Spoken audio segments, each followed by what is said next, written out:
چلتے آئیے میرے ساتھ، کیونکہ ٹائم بہت تھوڑا ہے، کیونکہ ایک مقرر وقت ہوتا ہے، اس کے اندر بات ختم کرنی ہوتی ہے، لیکن میں اس مختصر وقت میں آپ کو محبت کے وہ پھول دے جاؤں گا جو آپ کے ساتھ آپ کی قبر تک جائیں گے۔ میری ولادت آپ کی ولادت عام ولادت ہے، قربان جاؤں میرے آقا کی ولادت۔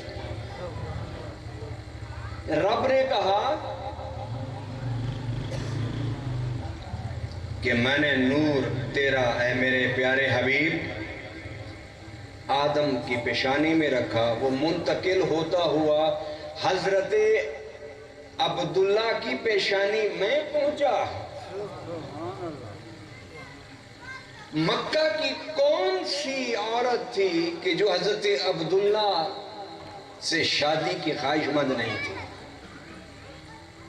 ہم لوگ تو رشتہ لے کر جاتے ہیں، بعض دفعہ وہ انکار کر دیتے ہیں، بعض دفعہ کوئی کسی کو ہم انکار کر دیتے ہیں، پھر کہیں جا کے شادی ہوتی ہیں۔ حضرت عبداللہ رضی اللہ تعالیٰ عنہ، میں نے رضی اللہ تعالیٰ عنہ کہہ کے نا اہل سنت آپ لوگوں کو عقیدہ سمجھایا ہے کہ ہمارا عقیدہ یہ ہے کہ حضور کے والدین صاحب ایمان بھی تھے اور جنتی بھی ہیں، اور قیامت کے دن جنت کے اعلیٰ مقام پر جلوہ کریں گے۔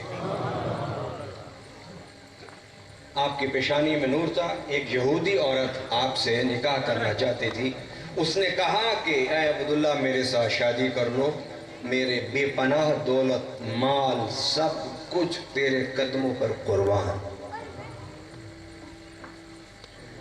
آپ نے کہا کہ میں اپنے باپ سے اجازت لے کے شادی کروں گا، کیونکہ ماں باپ کو انتظار ہوتا ہے کہ بچہ چھوٹا ہے، بڑا ہوگا، جوان ہوگا، ہم اس کے سہرے پر، اس کے سر پر سہرا باندھیں گے، اس دن کا انتظار ہوتا ہے ماں باپ کو، تو میں ان سے اجازت کے بغیر نہیں کر سکتا۔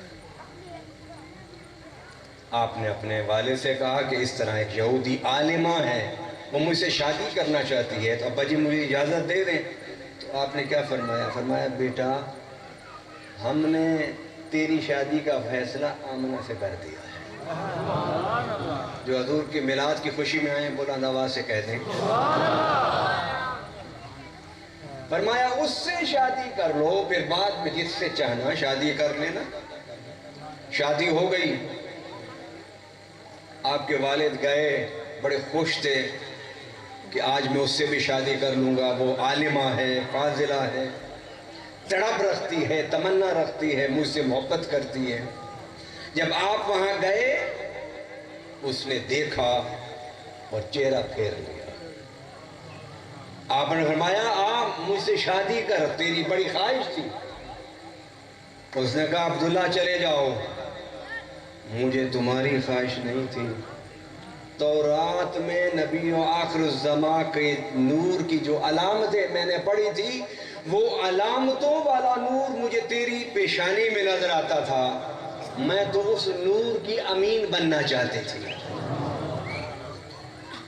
ضروری نہیں کہ میں للکار کے کہوں کہ حضور نور ہیں، سمجھتے جائیے، سمجھتے جائیے، کیونکہ میں ربیع الاول کے مہینوں میں ان مباحث میں نہیں الجھنا چاہتا۔ ان مباحث میں الجھنے سے انسان موضوع سے ہٹ جاتا ہے، اور جو محبت کی باتوں کے لیے آپ اتنی محنت کر کے یہ محفلیں سجاتے ہیں وہ پھر مقصد پورا نہیں ہوتا۔ آئیے اختلافات کو بھی میں صاف کرتا جاؤں گا، سمجھاتا جاؤں گا، دلائل کے انبار لگاتا جاؤں گا، لیکن بات کروں گا اس نبی کی جو اللہ کا محبوب ہے، محبت بھرے انداز۔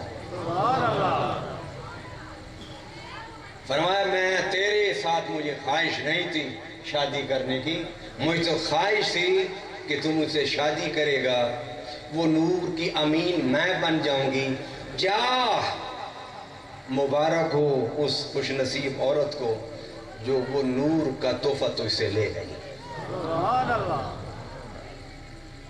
ولادت حضور کی یہ بھی معجزہ ہے۔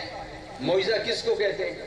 آئیے میں بات کو آگے چلانے سے پہلے آپ کو سمجھا دوں۔